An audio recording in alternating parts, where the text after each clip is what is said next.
Good evening, my name is Cornu A. I'm here with Sam Mezek. We're going to defend option A. This meeting has been requisitioned under the 1804 law.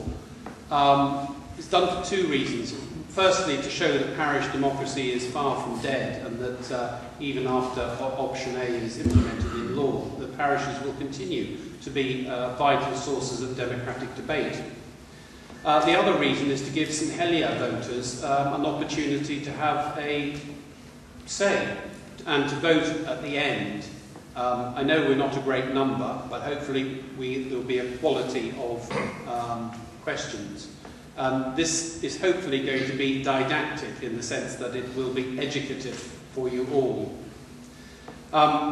If you support option A, and you do so because you believe the electoral system should be based on fairness and equality, the simple and easy to understand principle is that everyone should count for the same, their vote, regardless of where they live in the island. And you'll recall George Orwell's Animal Farm, where all animals are equal, but some are more equal than others. And so it is under option B. Some voters are more equal than others. In other words, under option B, let's spell it out, there is inherent unfairness and inequality. Rural parishes, largely because of the constables, have a much larger representation in the states than the more populous urban parishes such as St Brelard, St Clement, St Saviour and St Helier, and we'll be hearing a lot more about those. How can option B justify that an urban voter's vote does not count for as much as those living in a rural parish? There is also unfairness and inequality under the present electoral system, and it will be even more unfair to St Helier and other urban parishes under option B. I refer you to the coloured graph on your seat showing voting bias under options A, B and C. This is from the research by the Electoral Commission. The graph provides you with all the evidence you need that my statement is correct about underrepresentation and overrepresentation.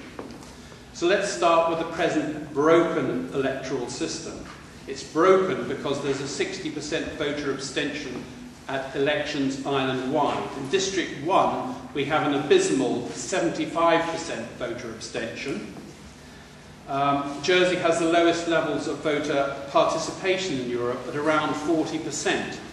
Now, in other comparable small jurisdictions, the Isle of Man, it's 61.9% at elections. In Gibraltar, 81.4%. At Guernsey's last election last year, there were districts with turnouts of 80%. That should disgrace us. But politics in Jersey is hallmarked by rancour, by bitterness and by frustration, for particular reasons. The very fact there was an electoral commission set up indicates the need for change. A broad spectrum of opinion is agreed on the need for change. Remember the Clothier report of 2000, the recommended measures to ensure a democratic counterweight to executive government were never implemented by the states.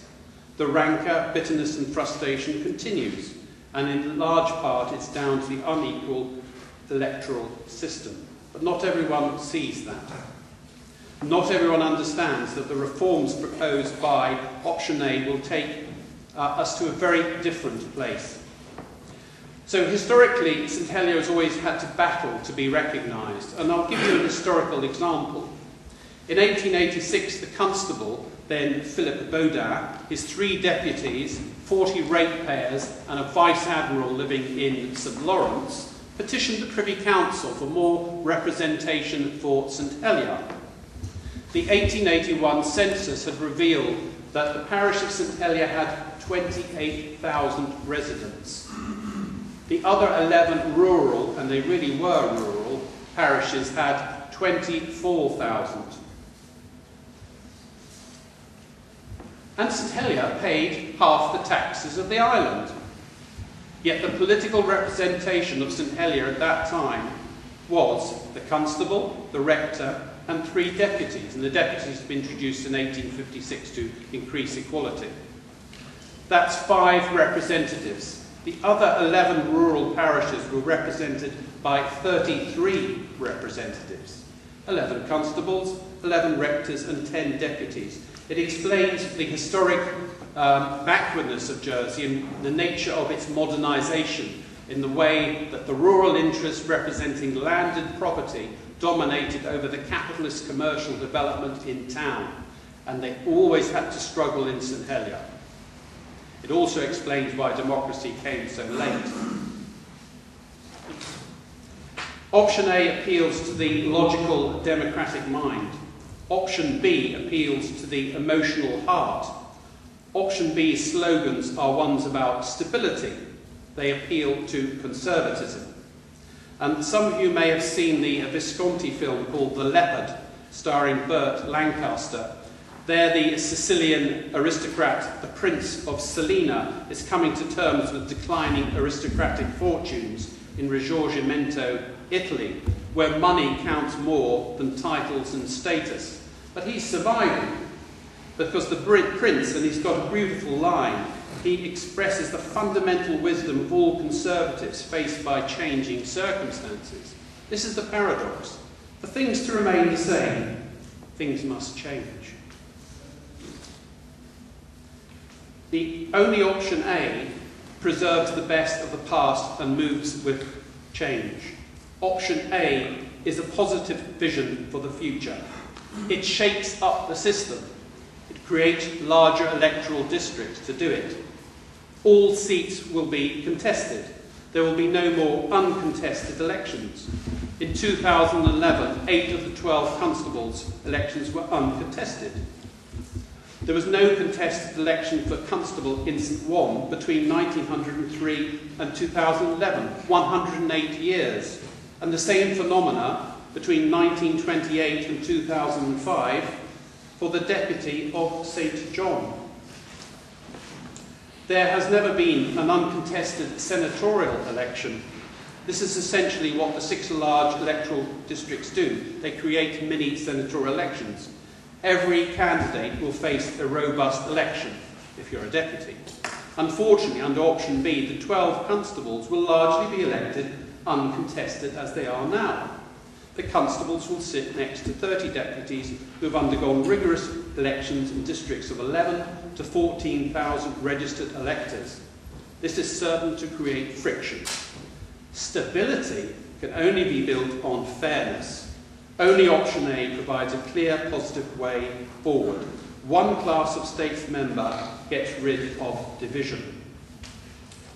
It may have been revolutionary in the 18th century to suggest everyone should have an equal vote, but surely not in the 21st century. Today it is an accepted democratic principle. And don't believe that this referendum is the end of it. It's going to change everything. No, it won't. Reform has been a long time in the making, and it's said that the pace of change in Jersey is like a glacial thaw. But Bertolt Brecht once remarked, "Sometimes you fight and you lose, but if you do not fight, you have already lost." It began back on the 28th of September 1769, when men from Trinity entered the royal court to protest grievances and demanded reforms. They got them, and that was the beginning of a democratic state, of the modern states of Jersey. The last set of major reforms were in 1948, about 3 generations ago. And this is a once-in-a-lifetime opportunity to define our democracy. If you believe in fairness and equality, please vote for option A. Those are the hallmarks of it.